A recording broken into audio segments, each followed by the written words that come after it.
because of COVID-19 and the possibility of community spread, we've had to close all our schools across the country, and that's because the World Health Organization and the Ministry of Health have told us that they don't want large numbers of persons gathering in small areas, especially indoors. That has resulted in a school closure nationwide, and that has posed enormous challenges for the ministry.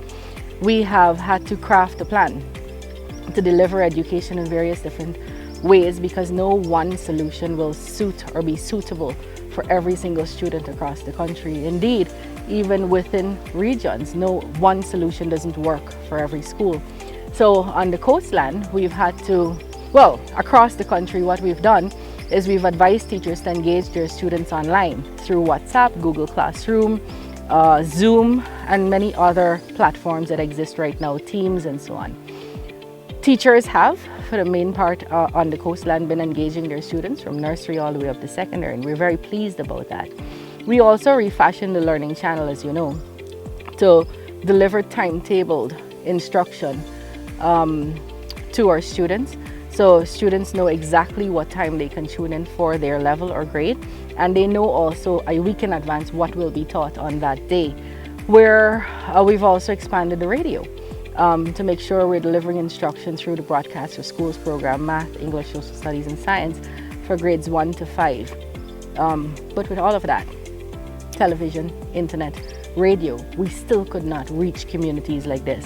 We could not reach Parima, we could not reach Kaikan, we could not reach Baramita, we could not reach Santa Rosa, we could not reach Hosororo. Many of the communities in the hinterland would be unreachable through internet or radio or TV, and so we had to create other material. Region 1 has been one of the hardest hit hinterland regions if you're following the media, and even now as we speak we are the second highest with just behind Region 4.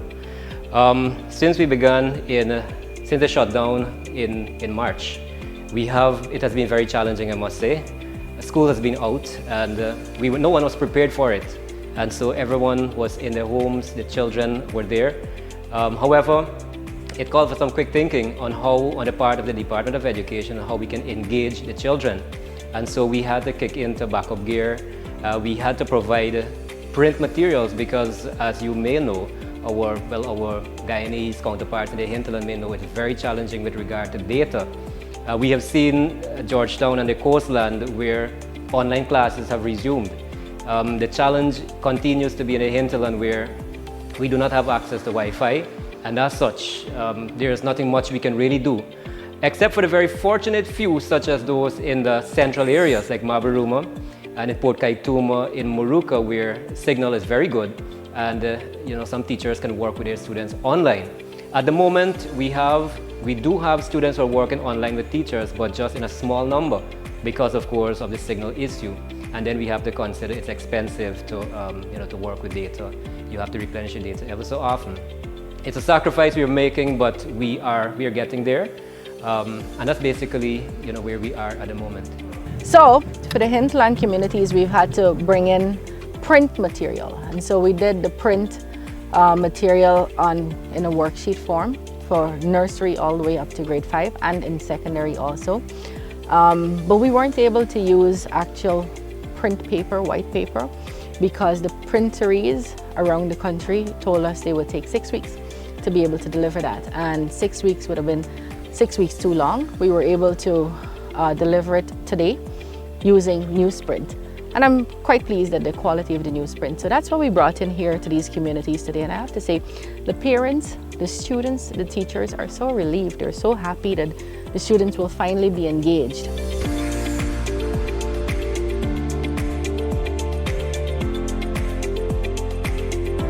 That is something that I have been personally waiting on for a long time to happen, because it has strained my resources as a district education officer in Mabaruma. There's only so much we can do. I have had 3 photocopiers at my disposal, and I can tell you, for last term, over 19,000 prints we have done to ensure every child in Mabaruma was engaged. And that was a feat I have been able to achieve. Every child was able to get a print material. But I'm almost exhausted that we have started a new academic year and we do not have that kind of resources, and our machines are running, it's almost going to be running down. So this initiative is really timely, very timely actually. I have been waiting for this for so long, for the support. Whilst waiting, I have not just sit back. I have continued to print for my schools, my children, in a smaller capacity, however. So this is excellent, and every school, every child will receive a package henceforth so that they can continue learning through this platform. I miss the teachers most of the time. How would a child know that they're on the right track? You know, sometimes not all parents would know these work that the teachers are giving out. And to ask questions, who would they ask these questions to? Are teachers best able to answer questions that these children have? Because I have a small 8-year-old, and all we have is the radio, and it's confusing her. She cannot follow. It is going to be difficult. It's going to be difficult first of all because nothing can really replace that face-to-face contact. However, at the education department level, we will be pushing to ensure that children are engaged, that they use the materials that are given to them. And I have some teachers who are willing to work. We will be working out a system, how do we collect the materials, how do we mark them, how do we get it back without any physical contact. And so that is in the draft, there's a plan in the draft, so as soon as we work that out, we will ensure that children are engaged and that they benefit fully from this initiative.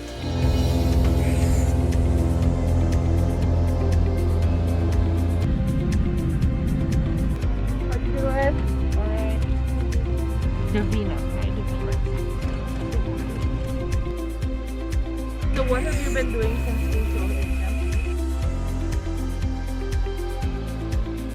We don't have connectivity like on the coast, and we don't have the computers here working. We have the computer hub there, but with the solar system set up, but we don't have the computer. The computer hub is already built. And I'm excited to know that the minister has started something where we have teachers would be trained online. And this would encourage indigenous residents. My name is Viola Fiku. I'm the teacher in charge. I've been teaching here for 8 years. These materials will benefit the children during this pandemic because, like other regions, especially in the coastland, these children do not have access to the internet like how the coastland children will have access to the internet. So these materials will benefit because these children can actually get to go and do some work, because we as teachers, we will be able to monitor them better, right? Because they will give them the work, and then from time to time we will check in with them to see how they are doing, right? It would be good because, as I said, the children are out from school for some time now, and you find that there will be a lot of linemen, and you know, they can find mischief to do. So at least with this material we give them to do, they will give them a timeline that they have to submit it, so it keep them busy for the time that they're home. So with that we are very thankful for the material received from the minister. We know that children tend to get bored at home. They're not in school. But knowing that there's something like instructional materials and getting it through the radio or through the internet, and getting teachers there to be as the resource persons, that will help children to keep their minds occupied. Because children, when they are bored, they may want to do other things that they shouldn't do. So I think I'm so happy that the minister has visited Baramita here, and she shows much interest. I overheard she was saying that she will return back and she will spend a longer time here trying to get to see the challenges and work along with solutions that can help the community. And that is a plus. And I believe that things will change with this approach that the government is doing.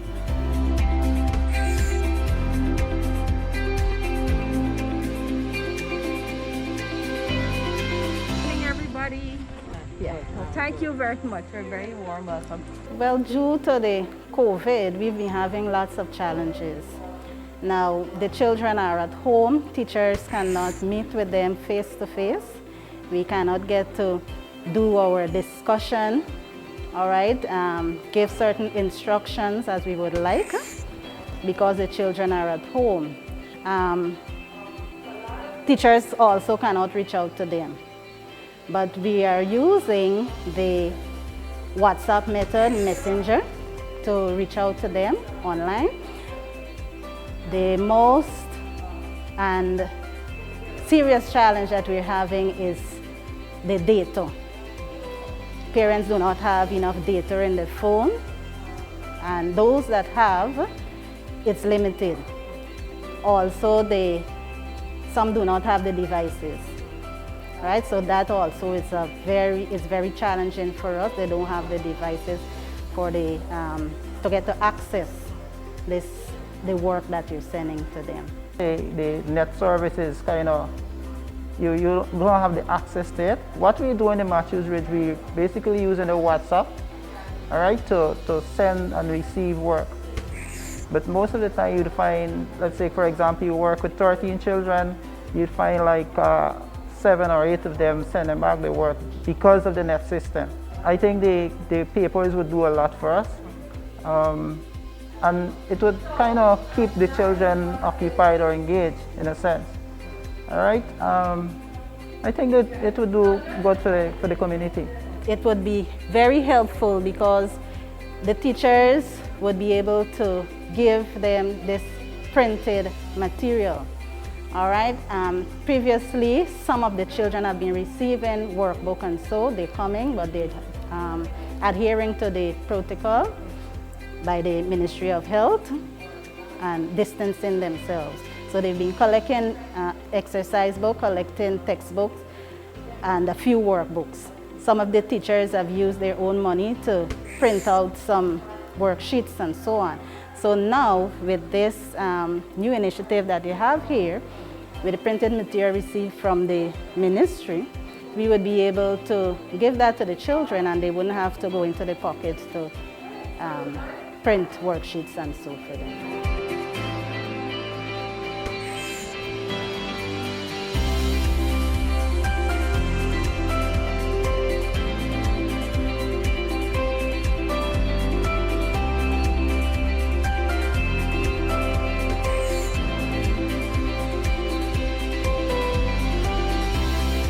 Given the COVID-19 pandemic, we know that for most of the year we haven't had physical school occurring. So now having this exercise so that children can benefit from that, I am fully endorsing this and I think it's very good. And we as a region, as a Department of Health, we have been working along with the Department of Education in ways on how do we see the future. Because COVID may not go anywhere for now, but we have to learn to operate in a COVID-19 environment and still keep our children safe, still keep the community safe, and still keep the entire country safe. We're going to ensure that all school children, if and when school resumes, are safe to receive an education. There's social distancing, physical distancing, and children understand that. What we're trying to do with a community empowerment plan is to make COVID-19 less formidable and more friendly. And when I say more friendly, I'm not saying that COVID-19 should be, friends as in playing. I'm saying that we start to inculcate the habits, wearing a mask, washing our hands, avoid social gathering, ensure physical distancing from persons. These things should become routine in our life. And if we practice them every day, they become a habit. And that's our goal. For these habits to be inculcated in the next generation.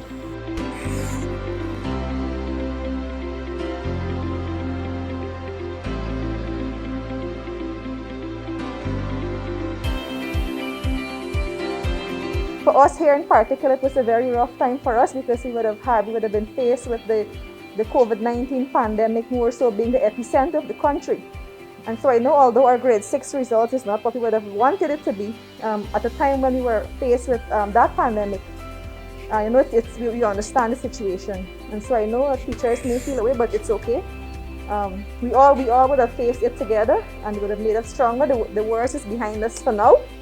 and it can only get better from here. And so today I'm happy to be a part of this team with my minister, Honorable Priya Manik-Chan, and I would have listened to her in the parliament during the debates. She would have been very passionate about the education sector and her plan, her visions in terms of bringing this sector to where she wants or our government wants it to be.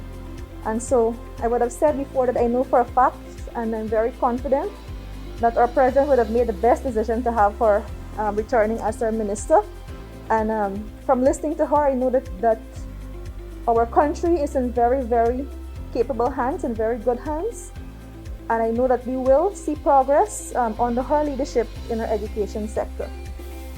We can't come back to school, and we don't know when we will come back to school, but we can't throw up our arms either. We can't say we are unable to do anything. So we came up with a strategy of 5 different ways of engaging our children. None of them, so I tell you this from the beginning, will be perfect. None of them will be able to replace the value of a teacher in front of the classroom. Even if we combine all of them, it will still not be superior to the quality of lesson you will get with a teacher standing in front of the classroom. Even with all of that, though, we must do something. We have to keep our children engaged. So we called all the newspapers together and we said, could you all work to bring these things for us so we can get it out into the schools? This first month is 12 million pages to get out into just the Hinterland community. And they said yes, and they were able to give it back to us within a short time. We got it back 2 days ago, and that's why we're here with it.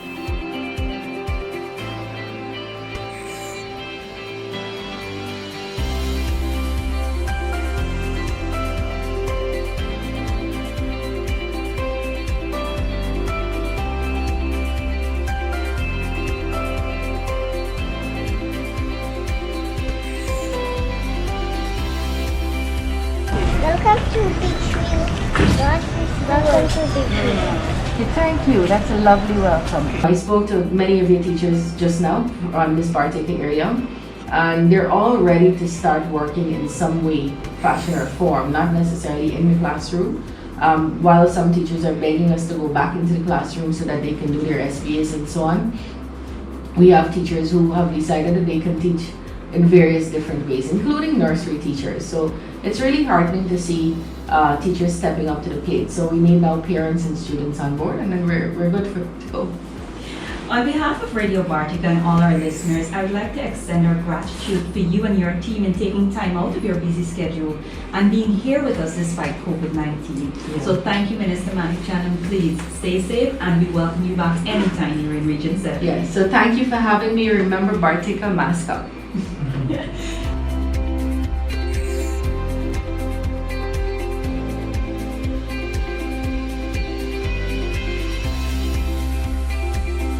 Honorable Minister, members of the Parliament and team, it is a great pleasure to have you here with us in our beautiful village, Kaikan. Children are just at home, not doing anything. They're up and down, not at home, even though it's COVID-19 time. Children are, our community is just open, and really the children have gone very low, as I can see. Most of them cannot spell, they cannot read. That is how this COVID-19 has gotten our children. We've tried to give textbooks to children, exercises that they can work at home and bring to us so that we can check them. In the same pandemic, COVID-19 pandemic,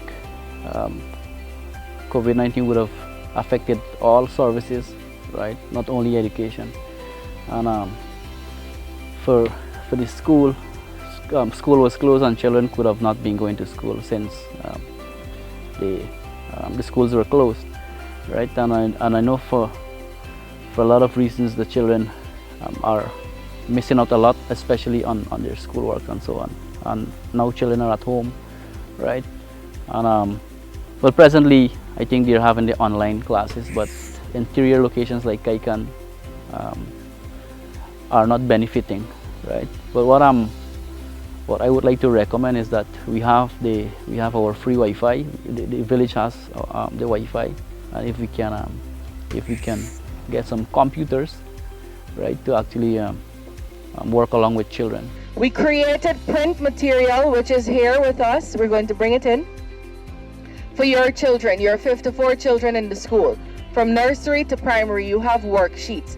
Each child will have their own worksheet to be able to stay engaged. And we're saying to your teachers, we can't say from a ministry level, all teachers must do X or all teachers must do Y across the country, because different communities have different circumstances. For example, you have this beautiful tree with a lot of cool shade right here, where your children could come right out here. They don't have to be in a classroom. They could wear their masks. They could stay 6 feet away, get fresh air, and teach. In Georgetown, where the school finished, the gate begin.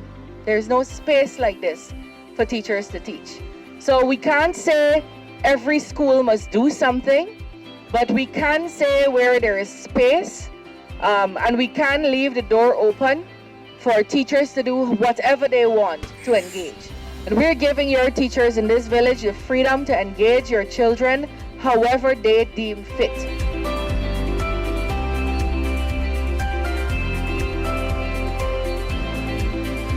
Well, it's going to have us like back to normal, because after we've received that, I am promising that we're going to work with them at least 3 times a week or on weekends. So we do have plans now.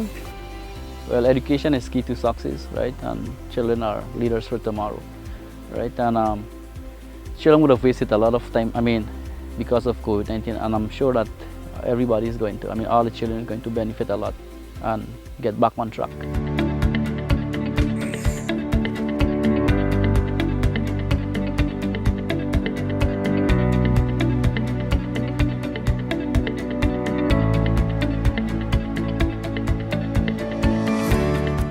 As a parent, I feel that is a very much concern for the children not being at school.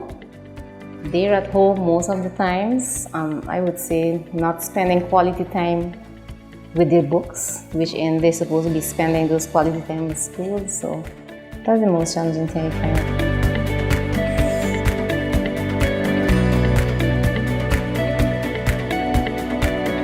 My name is Clemency Paul, teacher of Cameron Primary School. Students were unable to attend school since March 13th. So as such, classes were suspended, students have not been at school, teachers have not been working. Some of these children are not easily accessible, their places are far, up the river, down the river.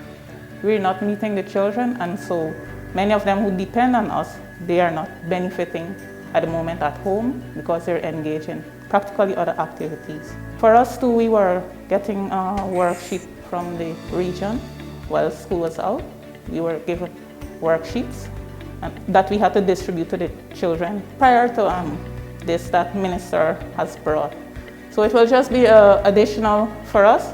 It's just now we have to find ways to literally meet all the other children, because for me as a teacher, well, some children used to come at my home until we had the COVID outbreak in Cameron. And now that school reopened virtually, let's say online, we're trying to visit homes. Those who have either a mother, father, or siblings who can assist them, they are the ones who will benefit, and in addition to teachers' guidance. But for the others now, there are some persons who may not be able to help their child or children, so they may not benefit as we expect them to benefit. We're grateful for the visit from the minister, for the additional worksheets she brought, and I do hope that they will continue to do this so that our children can benefit and they can try to see how best they can overcome the challenges of those children who are very, very far away. Well, I would like to say thank you for bringing the spreadsheets, and I hope that the teachers here keep checking with our children as to see how they're going along with the spreadsheets, because some of the parents here may not even know the answer of that spreadsheets to help the children. So I am dependent on the teachers to, check with us as parents to see if the children are working up on their spreadsheets.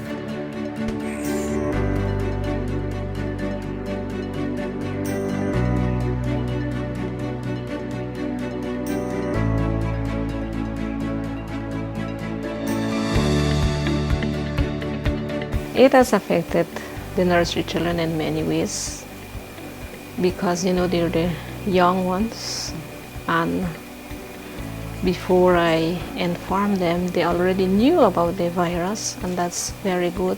Parents were, you know, updating them about the virus, so they were aware of it, and it affected them a lot. Some parents had to take them out of the community because that was the advice we got from the leader of the community. But few remain in the community. But they have been trying. They have been trying. Yes, so it has affected them. They miss their peers and the school.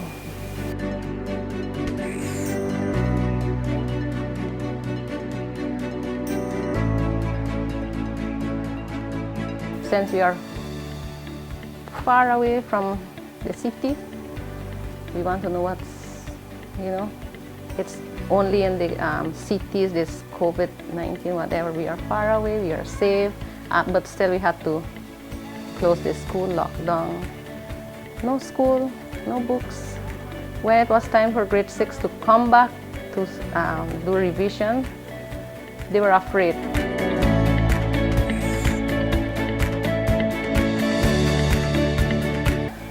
Most children are willing to work on the worksheets, most of them. So I only hope that things will flow as it should. I'm sure they're going to do their best because I have few parents who are always behind their children to educate them. Like I have one who's almost reading.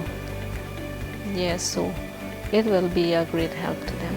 These worksheets are also available online for everybody, for all the world. It's on the World Wide Web, including for children in town and our children, private school children if they want it, and everybody. But we couldn't just put it online and say for these communities, well, it's online, because they do not have access to our online services, none of them. So we printed specially for these communities that are in the hinterland and outlying areas, but they're also available for persons who want to download it themselves and print it themselves.